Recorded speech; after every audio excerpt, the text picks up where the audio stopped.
मैं पहला इंटरव्यू आपके साथ कर रहा हूं जो इतने तीखे सवाल है। मुसलमानों को समझने की ज़रूरत है कि आखिर आप कब तक इस तरह से भर्म में पड़े रहेंगे। आइए भारतीय जनता पार्टी की तरफ समझिए उसको। क्या आपको लगता नहीं है कि ओखला जैसी विधानसभा में अगर मुसलमान रिप्रेजेंटेटिव बन के आता है भाजपा का, तो आपका बेहतरीन काम होगा, लूट खसोट बंद होगा, घरों पे कब्जा बंद होगा, प्लॉट पे कब्जा बंद होगा। ये जो पिछले 20-25 साल से यही सिलसिला चला आ रहा है, ये कभी तो बंद कराइए। कब तक आप कौम पे के नाम पे बेवकूफ़ बन के वोट डालते रहें। प्रधानमंत्री जब एग्जीक्यूटिव कमेटी में बात कहते हैं तो वो कहते हैं अपने कार्यकर्ताओं से, मेरे जैसे कार्यकर्ता से, कि जब तुम जाओ मुसलमानों के बीच में तो उनसे कहो कि हमें वोट का लालच नहीं है, वोट मत दीजिए, लेकिन अपने नौजवान नस्लों को पढ़ाइए और मेन स्ट्रीम में खड़ा की। कुछ ट्रोलर हैं वो गालियां देते हैं, लेकिन ये तो इस लोकतंत्र का हिस्सा है, इसको एक्सेप्ट करना पड़ेगा। जो गाली देंगे उनको भी सलाम और जो हमें सराहेंगे उनको भी सलाम। और यकीन मानिए कि मेरा काम है कि मैं इसी तरीके से निरंतर चलता रहूं और भारतीय जनता पार्टी को एक ख़ास करके मुस्लिम समुदाय में पूर्ण रूप से इस्टेब्लिश करने की जो ये लगातार यात्रा है ये चलती है। बीजेपी ने मुझे जिम्मेदारी दी, मैं कश्मीर से कन्याकुमारी तक मैंने काम किया, मैं मुसलमानों के बीच में गया, मैं भुक्तभोगी भी हूँ। मैं काम करते करते मेरे ऊपर हमले भी हुए, मुझे लोगों ने, ट्रोलर जो हैं वो, जब मैं कोई बात कहता हूँ तो उन्हें लगता है कि मैं बीजेपी में काम कर रहा हूँ तो शायद मैं प्रैक्टिसिंग मुसलमान नहीं हो सकता हूँ। शिबली भाई, मैं प्रैक्टिसिंग मुसलमान। दिल्ली के मुसलमान पूछते हैं कि जब कोरोना हुआ तो क्या आम आदमी पार्टी वो जवाब कभी दे सकती है जब मौलाना साद साहब की मस्जिद पे ताला लगवाया गया, उन्हें कोरोना स्प्रेडर बताया गया और उनके ऊपर एफआईआर करने वाला पहला शख्स अरविंद केजरीवाल। लोगों के दिमाग में है कि शायद कांग्रेस और विपक्ष की दोबारा आ जाएगी। कहाँ आ रही है सरकार? आने वाले 50 सालों तक भाजपा ने ऐसा विकास का एक मॉडल तैयार कर रखा है कि कहीं कोई पार्टी नहीं आती। क्या ट्रिपल तलाक अनकुरानिक नहीं? क्या ट्रिपल तलाक को ख़त्म करने में अगर भारतीय जनता पार्टी अहम रोल निभाती है तो उसको सराहना नहीं चाहिए? लेकिन उन मौलवी हजरात ने जिन्होंने अपने आप को बेचा, मुसलमानों के वोट को बेचा कांग्रेस के ज़माने में, और हमने फतवा जारी करके कांग्रेस को वोट देने की अपील को सुना है और देखा है, ये भाजपा में नहीं हो सकता। भाजपा अंतिम लाइन में खड़ा हुआ व्यक्ति के लिए काम कर रही, चाहे वो व्यक्ति अब्दुल हो, चाहे वो व्यक्ति राम हो, चाहे वो व्यक्ति जॉन हो, चाहे वो इकबाल सिंह। भारतीय जनता पार्टी आपसे कहती है कि आप आइए, मेन स्ट्रीम में आइए, पढ़िए, इंजीनियर, आईएएस, आईपीएस बनिए, तभी आप अपना रिप्रेजेंटेशन बेहद शानदार तरीके से हिंदुस्तान में भी और दुनिया में भी कर पाए। वही लोग हैं ना जिन्होंने 2008 में सच्चर कमेटी की रिपोर्ट टेबल करी और 2013 तक आपकी सरकार रही, उसको लागू नहीं करा पाए। आप किस मुंह से मुसलमानों के फलाह और बहबूद की बात करते हैं? भारत तो वो देश है कि जब पहली बार ट्रैवलर आए तो राजा चेरुमल जो साउथ के थे उन्होंने मस्जिद का निर्माण करा दिया। इससे बड़ा भारत का गंगा जमुनी संस्कृति और क्या हो सकता? कुछ ऐसे रिलीजियस लीडर हैं जो नेता बनने की कोशिश करते हैं, जो बार बार भड़काने की बात करते हैं कि कोई माई का लाल पैदा नहीं हुआ है, हम इसको इस्लाम की तरफ लेके चलेंगे, मुसलमान राष्ट्र बनाएंगे, तो ये भी संविधान इजाज़त नहीं देता। कांग्रेस के इतिहास में क्या दंगों की एक बहुत बड़ी फहरिस्त लंबी लाइन नहीं रही है? 10,000 दंगे रहे। अगर उज्ज्वला योजना के तहत गैस सिलेंडर सलीम भाई को मिला है, राम को मिला है, इकबाल सिंह को मिला है और जॉन को मिला है, ये एक आदर्श उदाहरण है भारतीय जनता पार्टी की सरकार का। वैसे तो अब भाजपा में भी बहुत सारे मुसलमान हैं, बहुत सारे मुसलमान बीजेपी को भी वोट करते हैं, लेकिन बिल्कुल गिने चुने लोग ऐसे हैं जिनकी वहाँ कोई हैसियत है, उनकी पार्टी में सुनी जाती है, उनको वैल्यू दिया जाता है। वैसे ही लोगों में से एक है यासिर जिलानी साहब। यासिर जिलानी साहब को अब हर कोई जानता है। आप आए दिन रोज़ाना किसी न किसी टीवी चैनल पर इनको डिबेट करते हुए देखते होंगे, ये कहते हुए सुनते होंगे कि मुसलमानों को अब बीजेपी के करीब आ जाना चाहिए, बीजेपी को समझ लेना चाहिए। ये बताइए, आप बिल्कुल जाने पहचाने चेहरे हैं बीजेपी के, बीजेपी में आपको वाकई में बहुत ज़्यादा रिस्पेक्ट है, जो हम लोग देखते हैं सबको अंदाज़ा है भी। आप बार बार मुसलमानों से कहते हैं कि मुसलमानों को मुख्य धारा में आना चाहिए, मेन स्ट्रीम में आना चाहिए। जब बीजेपी के लोग बार बार ये कहें कि मुसलमान आतंकी होते हैं, जब बीजेपी के लोग ये कहते हैं कि मदरसे में आतंकवाद की तालीम दी जाती है, जब बीजेपी की एमपी ये कह दे इनको पाकिस्तान भेज दो, जब बीजेपी के एमपी ये कह दे गोली मारो सालों को, कहीं कहीं कुछ ऐसे वाक़े हो जाएं जो नहीं होने चाहिए, तो ऐसे में मुसलमान मुख्य धारा में कैसे आए, उसे तो हमेशा डर लगा रहता है। देखिए शिबली भाई, एक तो सबसे पहले आपने मुझे अपने शो का हिस्सा बनाया, मैं तहे दिल से आपका शुक्रिया अदा करता हूं। और एक बात आपको समझने की ज़रूरत है, और ख़ास करके हिंदुस्तान के अल्पसंख्यक वर्ग के सबसे बड़े समुदाय मुसलमानों को, कि इस वक्त जो मौजूदा सरकार है वो कोई डिफरेंसेस नहीं रख रही है। जो कार्यक्रम वो बनाया है उसने पिछले 8 सालों में, और जो ज़मीन पे क्रियान्वित किया है उसमें किसी तरीके का धर्म, जाति, पंथ, समुदाय की बात नहीं करी। अगर उज्ज्वला योजना के तहत गैस सिलेंडर सलीम भाई को मिला है, राम को मिला है, इकबाल सिंह को मिला है और जॉन को मिला है, ये एक आदर्श उदाहरण है भारतीय जनता पार्टी की सरकार का। अब आपका ये सवाल सामने आ रहा है कि बार बार कुछ लोग इस तरह के बयानबाजी करते हैं जिससे कहीं ना कहीं मुस्लिम वर्ग के अंदर एक नाराज़गी, एक गुस्सा और एक ये लगता है कि भारतीय जनता पार्टी इनके साथ दुश्मनी रखती है। लेकिन आप तो बड़े सीनियर जर्नलिस्ट हैं, बहुत तर्क और तार्किक मुद्दों को रिसर्च के साथ सामने रखते हैं अपने शो के माध्यम से। आप बताइए कि कोई भी ऐसा एक उदाहरण आप दीजिए जिसमें भारतीय जनता पार्टी का कोई जो मेन पार्टी का नेता है उसने कोई बयानबाजी करी और उस बयान को पार्टी का शीर्ष नेतृत्व ने खंडन नहीं किया। खंडन किया जाता है। आपको समझने की ज़रूरत है, कौम को समझने की ज़रूरत है कि हम किधर अभी जा रहे हैं और हमें कहाँ खड़ा होना है। अगर मोदी जी चाहें, अमित शाह जी चाहें कि वो अपने लोगों को वार्निंग दे दें कि मुसलमानों के ख़िलाफ़ या किसी भी कौम के ख़िलाफ़ एक लफ्ज़ कोई नहीं बोलेगा आइंदा, तो किसी की हिम्मत नहीं होगी आइंदा बोलने की। तो बजाय ऐसा करने के, किसी ने बदमाशी की तो लोग उसको हारमाला से स्वागत करने लगते हैं, किसी ने कोई ख़तरनाक काम किया तो उसको इज़्ज़त मिलने लगती है समाज में। तो ऐसा लगता है कि जो लोग ज़्यादा ख़राब हैं, जो ज़्यादा नफ़रत करते हैं, उन्हें ज़्यादा इज़्ज़त मिलने लगती है। देखिए, मैं पहला इंटरव्यू आपके साथ कर रहा हूं जो इतने तीखे सवाल आपके आ रहे हैं। अभी सेकंड सवाल आपका, आपने कभी भी पूरा आपने राजनीतिक इतिहास 2014 से पहले भी आपने देखा है, आपने सुना है और बहुत नज़दीक से आपने एक्सपीरियंस लिया है। कांग्रेस के ज़माने में क्या इस तरह की हरकतें नहीं हुई हैं? कांग्रेस का इतिहास क्या काला नहीं रहा है? कांग्रेस के इतिहास में क्या दंगों की एक बहुत बड़ी फहरिस्त, लंबी लाइन नहीं रही है?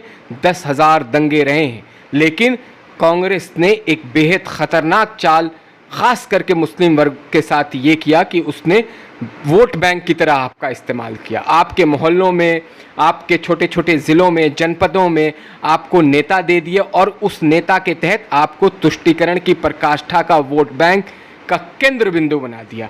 इसलिए आपने कभी सवाल नहीं किया। आप भाजपा के उन लोगों पे बार बार सवाल कर रहे हैं जिनकी मैं बेहद बेबाकी से बोलने के लिए जाना जाता हूं, जिनकी कोई औकात नहीं है भाजपा में।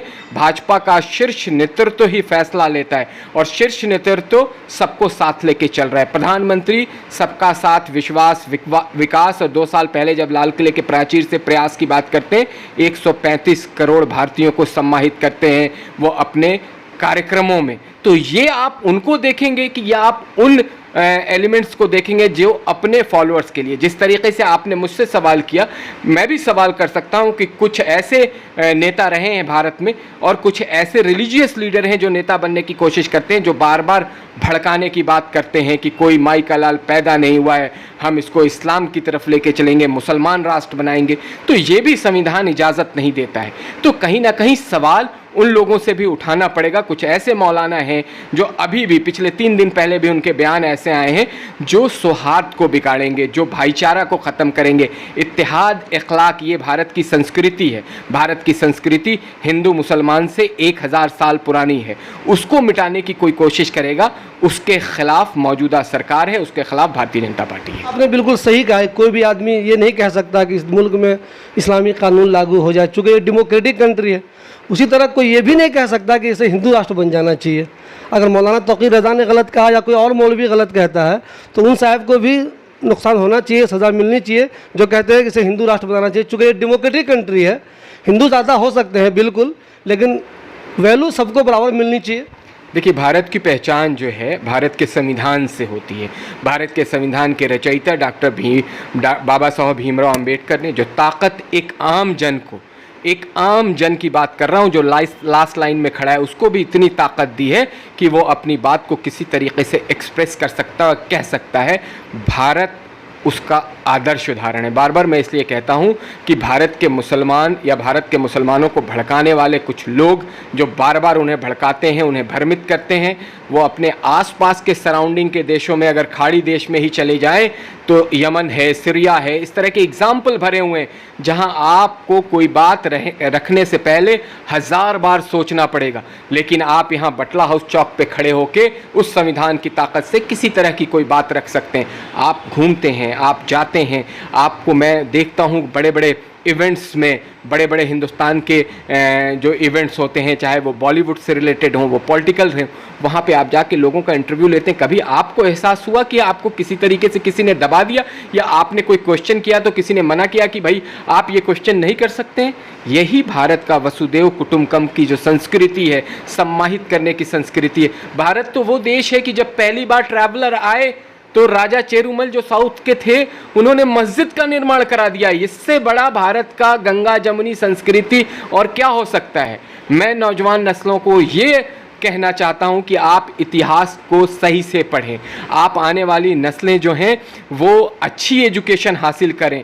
कुरान ने ये बताया कि आप जितने इल्म हासिल करेंगे उतने ही अच्छे इंसान बनेंगे। लेकिन आप लोगों को, जो लोग उनके आसपास आते हैं, उन्हें भ्रमित करते हैं, उन्हें कभी CA NRC के नाम पे भड़काते हैं, कभी 370 के नाम पे भड़काते हैं। आपको तो याद होगा इसी ओखला में कितना बड़ा आंदोलन चला। लेकिन एक आप ओखला के किसी आदमी का नाम मुझे बता दीजिए, मैं अपने आप को सामाजिक लाइफ से अलग कर लूँगा, कि उन्हें हिंदुस्तान छोड़ के पाकिस्तान या बांग्लादेश जाना पड़ा। तो ये झूठ कब तक चलेगा? कब तक आप तो वही लोग हैं ना जिन्होंने 2008 में सच्चर कमेटी की रिपोर्ट टेबल करी और 2013 तक आपकी सरकार रही, उसको लागू नहीं करा पाए।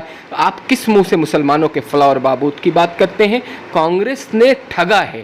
कांग्रेस ने मुसलमानों को इलाकों में और मोहल्लों में फंसा के रखा है, वो निकलने नहीं देना चाहते हैं। लेकिन भारतीय जनता पार्टी आपसे कहती है कि आप आइए, मेन स्ट्रीम में आइए, पढ़िए, इंजीनियर, IAS IPS बनिए, तभी आप अपना रिप्रेजेंटेशन बेहद शानदार तरीके से हिंदुस्तान में भी और दुनिया में भी कर पाएंगे। मुसलमान भी ये बात कहते हैं कि कांग्रेस के ज़माने में नो डाउट बहुत ज़्यादा दंगे हुए, ये बात बिल्कुल हकीकत है, ये सब कहता है।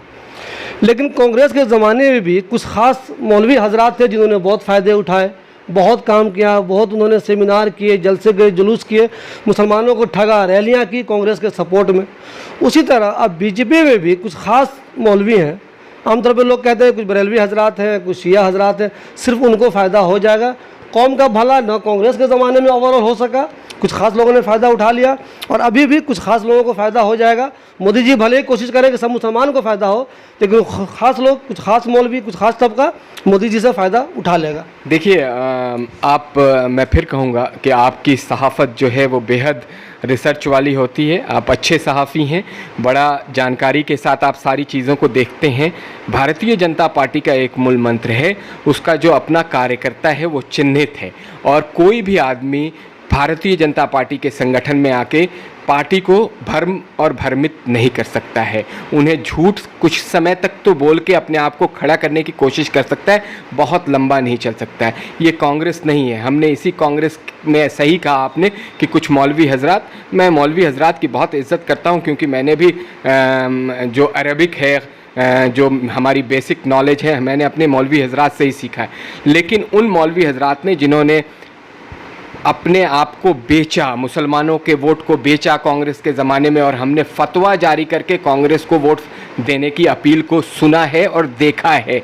ये भाजपा में नहीं हो सकता। भाजपा अंतिम लाइन में खड़ा हुआ व्यक्ति के लिए काम कर रही, चाहे वो व्यक्ति अब्दुल हो, चाहे वो व्यक्ति राम हो, चाहे वो व्यक्ति जॉन हो, चाहे वो इकबाल सिंह हो। वो काम करती है। यहाँ पे कोई ऐसा आदमी आते तो बहुत सारे लोग हैं, अपनी बातों को रखते हैं, लेकिन वो इसलिए फेल हो जाते हैं कि यहाँ पे आप अपने मन में लालच रख के संगठन का काम नहीं कर सकते हैं। और भारतीय जनता पार्टी का जो संगठन का दृष्टिकोण है वो बहुत टफ है। 24/7 यहाँ के कार्यकर्ता काम करते हैं। एक चुनाव होता है, चुनाव का रिजल्ट आता है, उसके दूसरे दिन से कार्यकर्ता फिर उसी जोश के साथ काम में लग जाता है।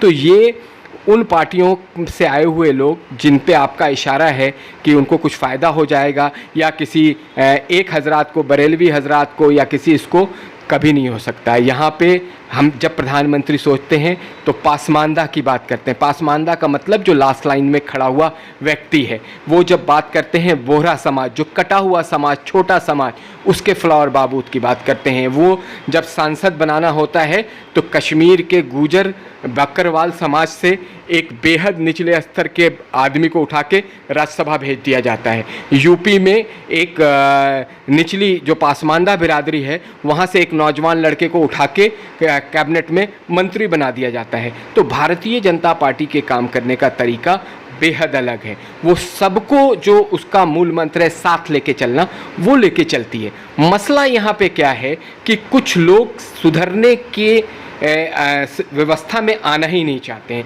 उनको लगता है कि हम एक तरीके से भारतीय जनता पार्टी को ये कहें कि ये मुसलमानों की दुश्मन है और अपनी राजनीति करें। अब वो भी मामला धीरे धीरे नौजवान मुसलमानों को समझ आने लगा है। यूपी में जिस तरीके से मुसलमानों का वोट पड़ा था चुनाव में, उसका एक उदाहरण सामने आया था। और जो भी काम किया, आप बताइए ईमानदारी से, क्या ट्रिपल तलाक अनकुरानिक नहीं? क्या ट्रिपल तलाक को ख़त्म करने में अगर भारतीय जनता पार्टी अहम रोल निभाती है तो उसको सराहना नहीं चाहिए? तलाक तो तलाक़ हसन और तलाक़ अहसन के दो तरीक़े हैं जो कुरान ने कहा है, तो उस तरीक़े में 3 तलाक कहाँ से आ गया? तो उसको अगर हमारे वज़ीर आज़म को अगर एहसास हुआ कि आधी आबादी जो ख़वातीन की है वो कहीं ना कहीं दर्द झेल रही है, उस दर्द को ख़त्म करने के लिए उन्होंने अगर ये ज़िम्मा उठाया और उसको ख़त्म किया, तो इसको सराहना चाहिए कि नहीं सराहना चाहिए? उसको क्रिटिसाइज़ क्यों अभी भी किया जा रहा है? ये तो एक बड़ा काम है जो शिबली भाई हुआ है, और इसको तमाम मुसलमान, ख़ास करके नौजवान मुसलमानों को भी समझना पड़ेगा। देखिए यासिर साहब, इसमें कोई दो राय नहीं कि मोदी जी की जितनी भी स्कीमें हैं वो बिल्कुल सबको फ़ायदा होता है, मुसलमानों को भी होता है, हिंदू को भी होता है। आप लोग भी कोशिश कर रहे हैं, पार्टी की भी कोशिश हो रही है। इसके बावजूद मुसलमान ये क्यों नहीं समझ पा रहा है कि बीजेपी हमारी अपनी पार्टी है, और बीजेपी भी ये समझ रही है अंदर से कि मुसलमान लगता है इधर आ नहीं पाएगा। ऐसा क्यों, ये गैप ख़त्म क्यों नहीं हो पा रहा? देखिए, बीजेपी ने बहुत कोशिश करी।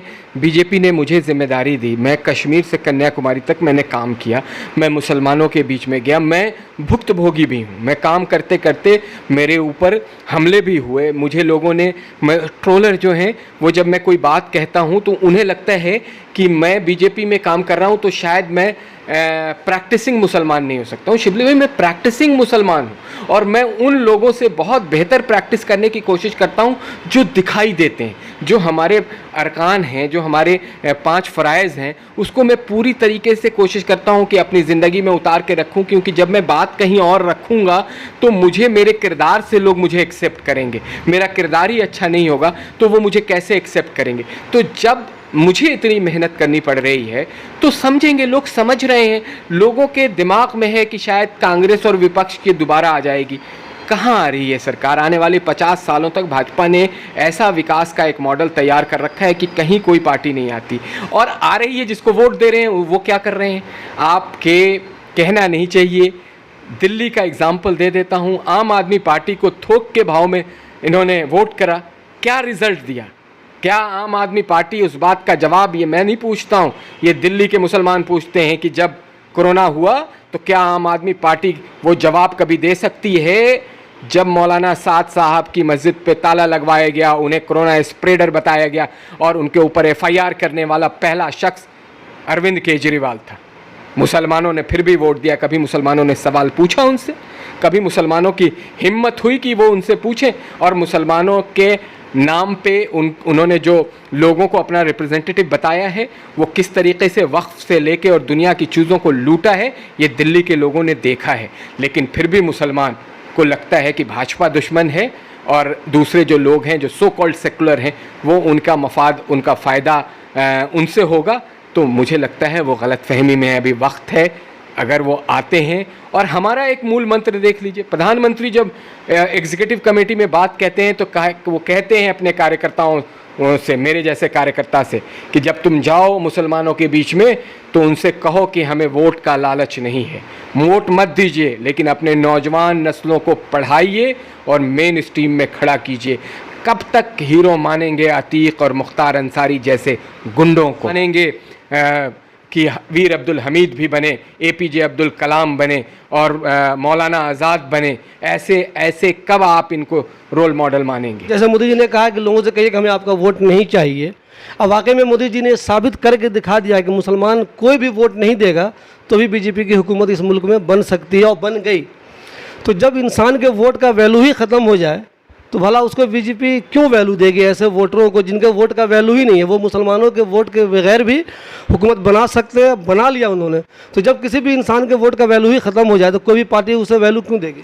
अब यही देखिए दूसरी पार्टियों और भारतीय जनता पार्टी में बहुत बड़ा फ़र्क है। भारतीय जनता पार्टी, मैंने कहा, वो उस वसुधैव कुटुंबकम को मानने वाली संस्कृति के लोग हैं जहां सबको साथ लेके चलने की बात करती हैं।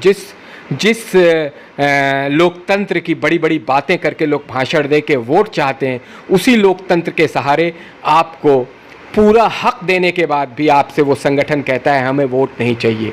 तो ये तो मुसलमानों को समझने की ज़रूरत है कि आखिर आप कब तक इस तरह से भ्रम में पड़े रहेंगे। आइए भारतीय जनता पार्टी की तरफ समझिए उसको।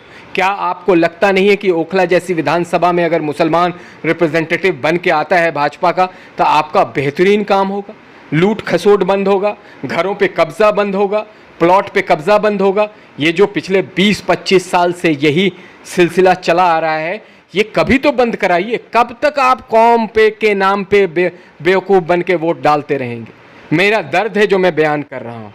मुझे किसी से कुछ चाहिए नहीं, मैं 24 घंटे लोगों के खिदमत में खड़ा रहता हूँ। किसी का कॉल आ जाता है, कभी भी आ जाता है, मना नहीं करता हूँ। मैंने भी चुनाव लड़ा है, मैं भी भुक्तभोगी हूँ, मुझे भी वोट नहीं मिला था, लेकिन पूछिए कभी किसी इलाके के लोग से कि मैंने कभी कोई बात मना कर दी हो। लोग बड़ी बड़ी बातें करते हैं, हम लोग खिदमत खल्क के नाम पे खड़े रहते हैं अपने लोगों के लिए। तो ये मुसलमानों को समझने की ज़रूरत है। मुसलमान तो, इसलिए मैं एग्ज़ाम्पल देना चाह रहा हूँ, ये थोड़ा सा अलग हो जाएगा।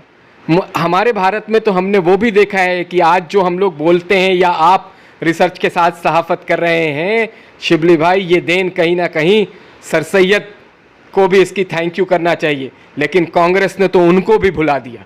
कांग्रेस ने अपने 57 साल की जीत की हुकूमत एक फैमिली की थी, वो दूसरा अलीगढ़ नहीं बना पाए। अगर सर सैयद ना होते तो आज बोलते हुए मुसलमान भी दिखाई नहीं देते। जामिया ना होता तो आज जो लोग दिख रहे हैं थोड़े से एलीट और क्रीमी लेयर के पढ़े लिखे एजुकेटेड मुस्लिम, वो दिखते नहीं।